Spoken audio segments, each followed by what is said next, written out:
tell the story that they cannot tell. Yeah, correct. Yeah. And a consequence of that is that people have a lot of misconceptions about Africa and African people and their reality across there. So the stigmas surrounding Africa is something that we need to address. Going over there from the Caribbean, from Trinidad, I try to be very conscious of my biases. What biases do I have as a person conditioned in Trinidad going across there?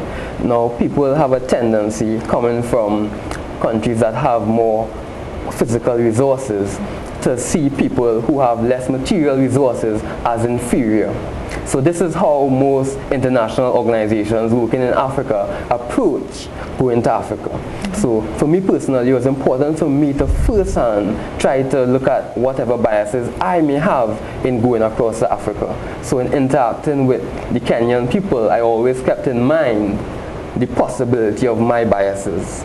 Yeah. And how did you feel about going to India and Zenga? Well, I didn't go there with those preconceptions of inferiority in Indian peoples who aren't as exposed to more development or material possessions.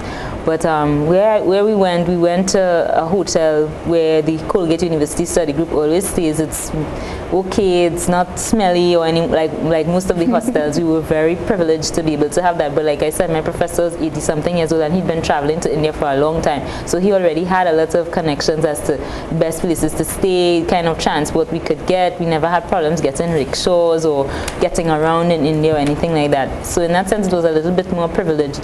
But I really went over there because I kind of sensed what Tyehimba was talking about with us having preconceptions from Europe and India. I felt like there was definitely that, but I had a sense that Indians and Africans in Trinidad really weren't that different, and I wanted to gain benefits of that because I felt like I hadn't experienced much of India in Trinidad myself. So I was going there gung-ho thinking, yeah, this time I'm going to see Indian people and understand them and feel them and, you know, see some kind of bonding. I really suspect it's not really that Indians are all racial or discriminatory towards people who look like me or anything like that. And I basically discovered that for the largest part.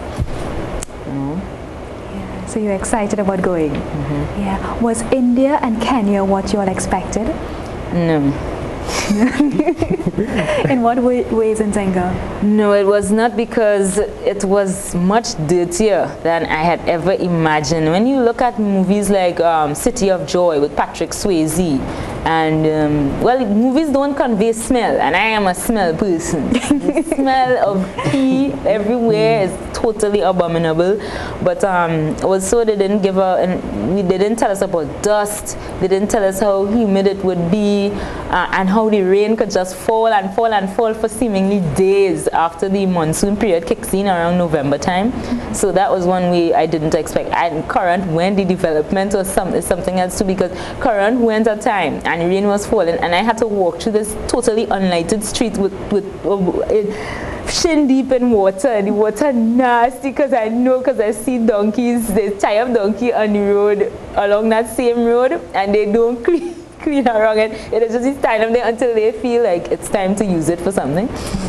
So that was something else, but other than that, it was warm enough. At least I expected that, and I expected to be treated with respect, which I was. So that was good enough. That was the expectations I had.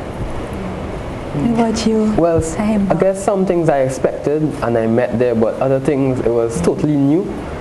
I didn't really expect it, but it wasn't a negative something. It was, just the way how they do things, So to go over there and see how they interact, how they live, how they relate to each other and the wider world. It was an amazing experience, a real moving experience. Yeah. And you said that they were very friendly. Yeah, well, and you also said that it was interesting that men actually hugged each other, they held hands while they were walking. You had that same experience in India? Yeah, because it's quite common to see two males walking down the road, and it doesn't have anything to do with homosexuality. It's just them expressing their friendship. You're right. Wow. Another thing I didn't expect was that as a woman, seeing your knees, they don't like in Southern India, they had problems with women exposing their knees. There's no such thing as short pants in Chennai. You don't wear that, okay? So I walked on the first couple of days in a dress, a Victoria's Secret dress. I thought I was dressing most practically. When I walked back into the hotel, is to see a couple of men sitting on the by a tree stump, looking at me like, and kind of giggling to themselves. And I felt as if I were walking around in lingerie for them, for the reaction they had. But they weren't saying anything to me, anything. They were just kind of snickering, you know.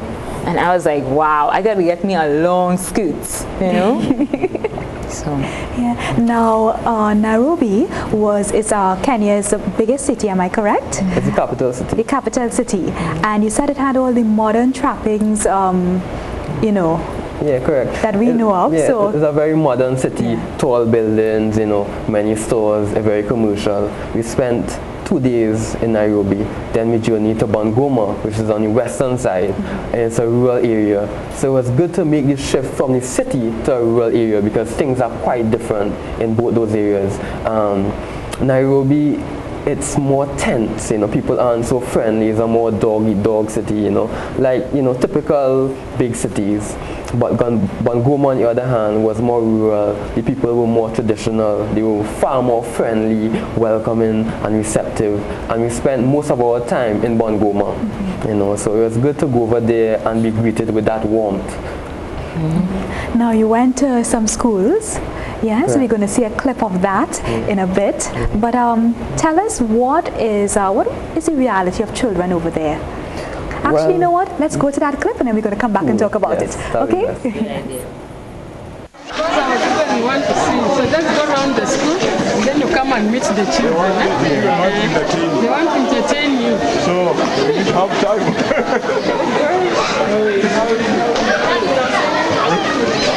Yes. So how many students you all have? About 1,000. About 1,000? Yes. This is class 4. Class 4, okay. I think you also sit on desks. Okay. A bit dark though. A bit dark there. Yeah. You don't have electricity. Yeah, oh, okay. Class 4, it says it's a bit dark, huh? A bit dark, yeah, compared to... yeah. But similar... Same?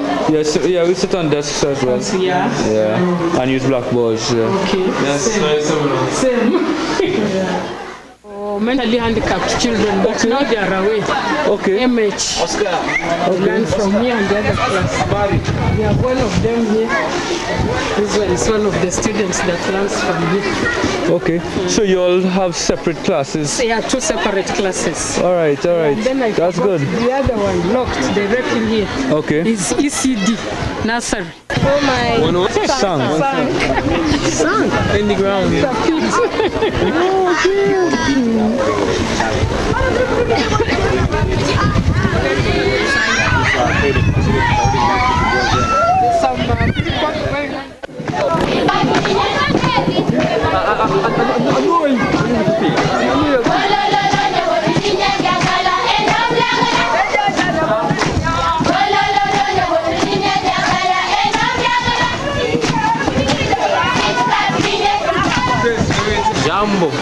Jambo. All right, so tell us what we saw there. What is the name of that school? Now Primary School.